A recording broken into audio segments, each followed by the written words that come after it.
আমাদের এখানে যদি সাম্প্রদায়িক ঘটনা ঘটে, ভারত সাথে সাথে প্রচন্ড আপনার এটা নিয়ে ইন্টারন্যাশনাল একটা নয়েজ তুলে ফেলে। তো আমার মাঝে মাঝে মনে হয় যে আমি যদি মানে পররাষ্ট্র মন্ত্রণালয়ে থাকতাম, তো ভারতে যে মুসলিম নির্যাতনের ঘটনা ঘটে, আমি ওখান থেকে বলার চেষ্টা করতাম যে আমরা খুবই উদ্বিগ্ন যে ভারতে মুসলিম নির্যাতনের ঘটনা ঘটছে কেন। আমার ভারতীয়দের নীতি নির্ধারকদের সাথে কখনো বৈঠক হলে আপনাকে একটা জিনিস বলি, আমার সাথে অনেক দেশের দূতাবাসের লোকজন দেখা করেছে, ভারতীয় দূতাবাসের লোকজন দেখা করে নাই। আমার খুব ইচ্ছা আছে উনি দেখা করলে আমি ওনাকে বলবো যে ভাই, আপনি যে আমাদের এখানে সংখ্যালঘুরা নির্যাতিত হলে উদ্বেগ জানার খুবই জাস্টিফাইড, তাহলে একই ভাবে আপনার এখানে যে মুসলমানরা নির্যাতিত হয়, আমরা কি আপনাদের এখানে উদ্বেগ জানাতে পারবো? এটাই তো প্রশ্ন। আসিফ ভাই, সেটা তো হচ্ছে যে মানে আপনি একটি দৃষ্টান্ত বা একটি উদাহরণের বদলে আরেকটি দৃষ্টান্ত বা উদাহরণ খাড়া করলেন, কিন্তু আমাদের যারা নির্যাতিত থাকলো তাদের তো আর সেটাতে আসলে, বা পশ্চিমবঙ্গে বা ভারতে যদি আমি বলি, ভারতে যে মুসলমানরা নির্যাতিত হচ্ছে তার জন্য তো আর এটা আসলে কোনো ভালো ফিলিং না যে বাংলাদেশে না না প্রশ্ন আছে না, প্রশ্ন আছে। আমি নট ফিট ফর দ্যাট, মানে আমরা তো এরকম দেখতে চাই না। আমি শুধু ভারতের উদ্বেগের প্রসঙ্গে এটা বললাম। আপনাকে একটা যে বলি, সংখ্যালঘু নির্যাতন, সংখ্যাগুরু নির্যাতন, গরিবের নির্যাতন, নারীদের নির্যাতন, শিশুদের নির্যাতন, যে কোনো নির্যাতন, যে কোনো নির্যাতন বিরুদ্ধে আমাদেরকে অবস্থান নিতে হবে।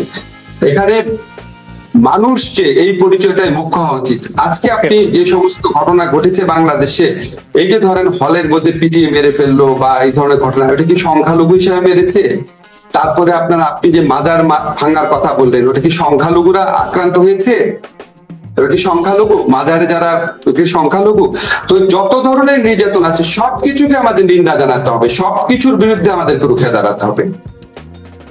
আসিফ ভাই, আসলে সময় পেরিয়ে যাচ্ছে, আপনার কথা শুনতেই খুব ইচ্ছা করে, কিন্তু অনেকগুলি বিষয় রয়েছে। আমি একবারে বলে ফেলি, আমার সংবিধান, আপনাদের পরবর্তী কার্যক্রম, ভবিষ্যৎ এবং অন্যান্য অনেক বিষয় নিয়ে অনেক প্রশ্ন রয়েছে। আমি শুধু এটি এই মুহূর্তে বলি, যার মৃত্যুতে শেখ হাসিনার গদি নড়ে গিয়েছে, সেই আবু সাইদের মৃত্যু বুলেট মাথায় আঘাতে ত্বরান্বিত হয়েছে, এমন ময়না তদন্ত প্রতিবেদনের তথ্য এখন আলোচনায়। এটা নিয়ে কি বলবেন আমাদের যদি সংক্ষেপে একটু বলেন।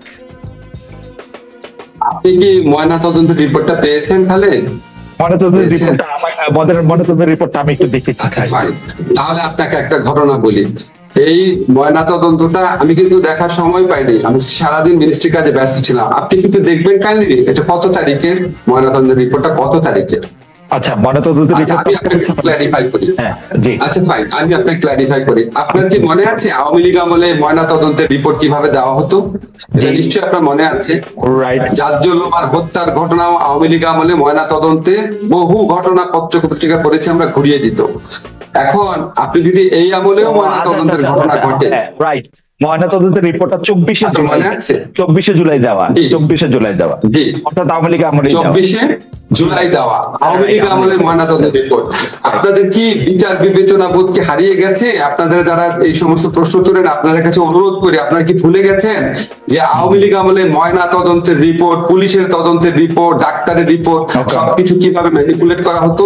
কাজে আমরা ঠিক ডেফিনেটলি আবার ময়না তদন্ত করবো, এবং এই ময়না তদন্ত যদি ভুল হয়ে থাকে, ম্যানিপুলেটেড হয়ে থাকে, অবশ্যই আমরা দেশবাসীর কাছে প্রকাশ করব। আচ্ছা, সম্প্রতি দুটি ঘটনা ঘটেছে, একটি ঢাকা বিশ্ববিদ্যালয়, একটি জাহাঙ্গীরনগর বিশ্ববিদ্যালয়। আপনি সেই সব হত্যাকাণ্ডের যথেষ্ট পরিমাণ জোরালো প্রতিবাদ করেন নাই বলে কেউ কেউ বলছেন। এই প্রসঙ্গে আপনার একটু কথা বলবো যে এক ধরনের মব, যেটাকে আপনি বারবার মব জাস্টিস বলছেন, কেউ কেউ এটাকে মবক্রেসি বলছেন, সেই জায়গা থেকে কেউ কেউ বলছেন এটি একটি মবের মূল্য। সেই জায়গা থেকে আপনি আসলে আমাদের কি জানাবেন বা কি? আমি যথেষ্ট প্রতিবাদ করেছি, আমি সাংবাদিক সম্মেলনে বলেছি কোনো অবস্থাতেই ছেড়ে দেওয়া হবে না।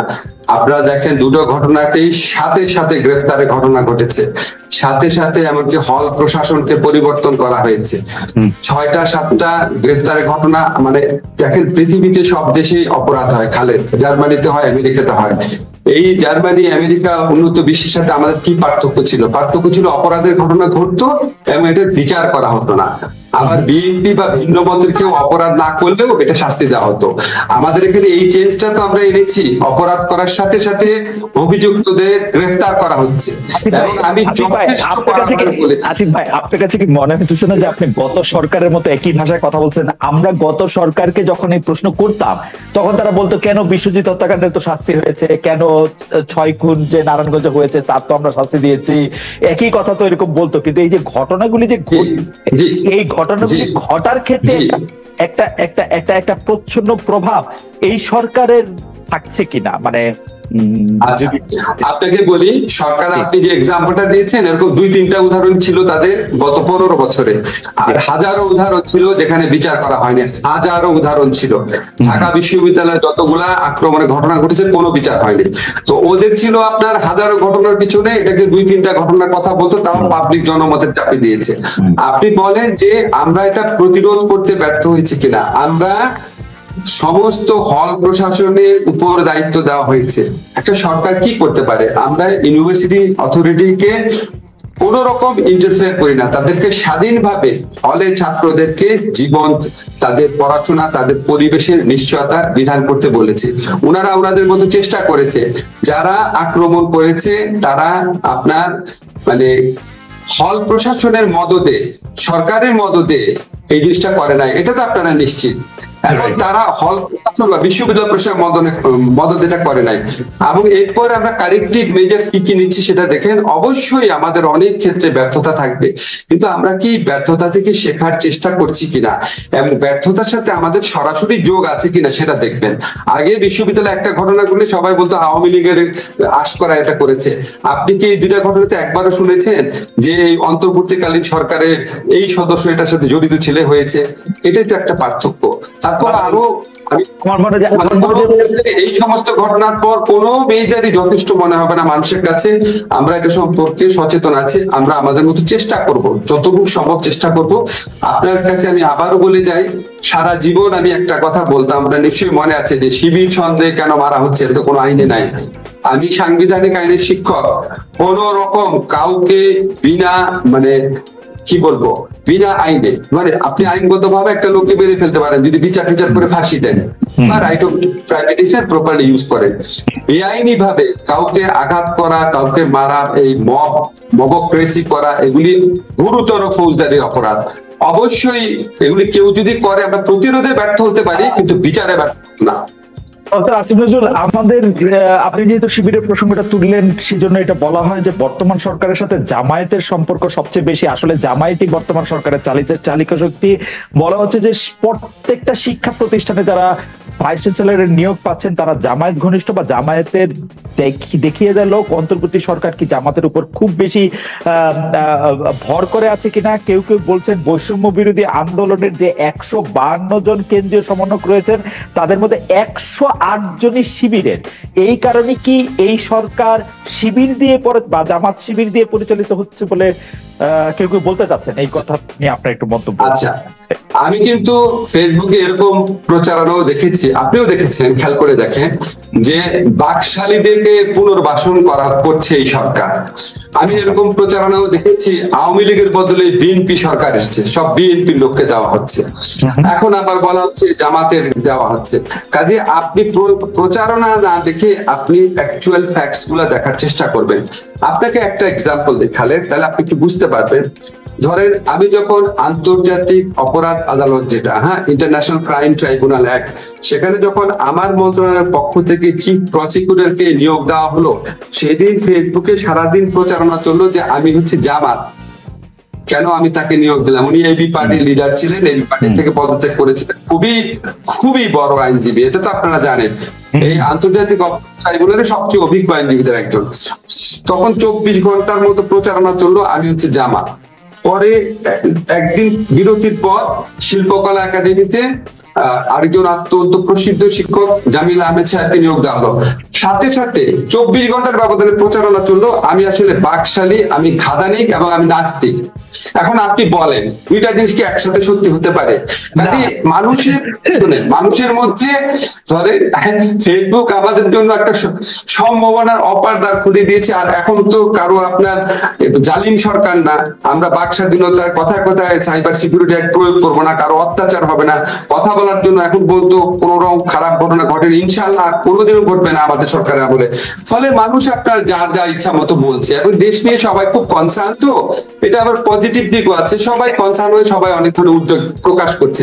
আপনাকে আমি একটা এই যে বলা হচ্ছে 1 মিনিট 152 জনের মধ্যে 108 জন শিবির, এই প্রচারণার কোনো প্রমাণ আছে? একটা কথা আপনাকে বলি, যেমন আপনি দেখবেন ফেসবুকে কেউ বলা শুরু করেছে যে জাফর ইকবাল সাহেব তো ঠিকই বলেছিল, এটা তো আসলে জামাত শিবিরের আন্দোলন, এটাও আমি দেখেছি। আচ্ছা ভাই, এই যে বিএনপি সাংবাদিক সম্মেলন করে বললো যারা মারা গেছে তাদের মধ্যে 50% হচ্ছে বিএনপির লোক, ঠিক আছে? আর আজকে আমি একটা টক শো দেখছিলাম, আমার চোখ দিয়ে পানি পড়ছিল। বরকতুল্লাহ বুলুর ছেলে সানিয়া, যে ছেলেটা পুরো ঘটনা বর্ণনা করলো, তার মা ছিল পাশে। আমি কিন্তু আন্দোলনকালে আমি তাকে চিনতাম না, আমি তার ছবিটা ফেসবুকে দিয়ে বলেছিলাম বাংলাদেশের জয় হবে। একটা মা তার ছেলে টর্চার হচ্ছে, তারপর তাকে বলছে আমরা তোমার সাথে আছি। এই যে ওই ভিডিও, ওই ছেলেটার বর্ণনা করলাম, এখন সে কি জামাতের লিডারের ছেলে?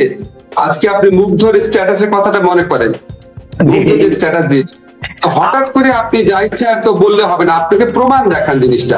আমি যেটুকু জানি খালেদ, আমি ঢাকা বিশ্ববিদ্যালয়, খালেদ একটা জিনিস, ঢাকা বিশ্ববিদ্যালয়ের শিক্ষক হিসাবে কাছের থেকে আমি যেটা জানি, এই জালিম ফ্যাসিস্ট সরকারের বিরুদ্ধে আন্দোলনে এমনকি ছাত্রলীগের সাধারণ কর্মী যাদেরকে টর্চার করে ছাত্রলীগ বানানো হয়েছিল, এমনকি তাদেরও কারো কারো পার্টিসিপেশন ছিল। বিপুল সংখ্যক ছাত্র দলের নেতার সংশ্লিষ্টতা ছিল, শিবিরদের আমি চিনতাম না, তাদেরও থাকতে পারে। বাম দলের সংশ্লিষ্টতা ছিল, সাধারণ মানুষের সংশ্লিষ্টতা ছিল। তারা তো বাংলাদেশের মানুষের অংশ, সবার অংশগ্রহণ ছিল। আচ্ছা, আমি আপনার সাথে কথা বলার একটা সুবিধা হলো যে আপনার কথা থেকেই আসলে গুরুত্বপূর্ণ কথাগুলি ক্লু পাওয়া যায়। আপনি আন্তর্জাতিক অপরাধ বোর্ডের আইন বা তাদের চিফ প্রসিকিউটরের কথা বলেছেন প্রফেসর আসিফ নজরুল। আমি একজন জুরিস্ট হিসেবে আপনার কাছে প্রশ্নটা করতে চাই যে সেই আইন আপনারা সংশোধন করছেন, সেই জায়গায় আপনি যাকে চিফ প্রসিকিউটর আপনারা যাকে নিয়োগ দিলেন, সেই আইনজীবী তাজুল ইসলাম জামাত নেতা মতিউর রহমান নিজামী আলী হাসান মোহাম্মদ মুজাহিদের আইনজীবী ছিলেন। তিনি, তার কিছু পেন্ডিং কেস রয়েছে এই আদালতে, তাকে আবার আপনি দেয়ালের এই পাশে নিয়ে আসলেন। এরকম কোন উদাহরণ কি আছে? মানে ওয়াজ ইট এ মাস্ট? মানে তাজুল ইসলাম কি কেন এটা চিফ প্রসিকিউটর করতে হবে? আচ্ছা ঠিক আছে, এখন আপনি আমাকে বলেন, বাংলাদেশে যারা আইনজীবী আছে তাদের একটা বড় অংশ হচ্ছে প্রো আওয়ামী লীগ, এটা তো সত্যি কথা। এখন আপনার কি ধারণা তারা এই আদালতে আইনজীবী হতে রাজি হবে যে এই আদালতে আওয়ামী লীগের নেতাদের বিচার হবে? আপনার কি ধারণা তারা রাজি হবে? আবার ধরেন কিছু কিছু আইনজীবী আছে যাদের দক্ষতা নিয়ে, বড় একটা অংশ তো বিএনপির আইনজীবীরাও আছেন যারা খুব আনন্দ নিয়ে রাজি হবে আওয়ামী লীগের লোকদের বিচার করতে।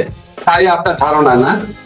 আমার ধারণা, আমি আপনাকে নাম দিতে পারি, আপনাকে একটা কথা বলি তাহলে। আচ্ছা ঠিক আছে, আমাদের এই আদালতে তো আরো কিছু আইনজীবী নিয়োগের বিধান আছে। আপনাকে আমি একটা চ্যালেঞ্জ করে দিলাম, আপনি বিএনপির দক্ষ কোনো আইনজীবী কিন্তু এনে দেন ভাই, এখানে মানে গুরুত্বপূর্ণ উপস্থিত হওয়ার আছে।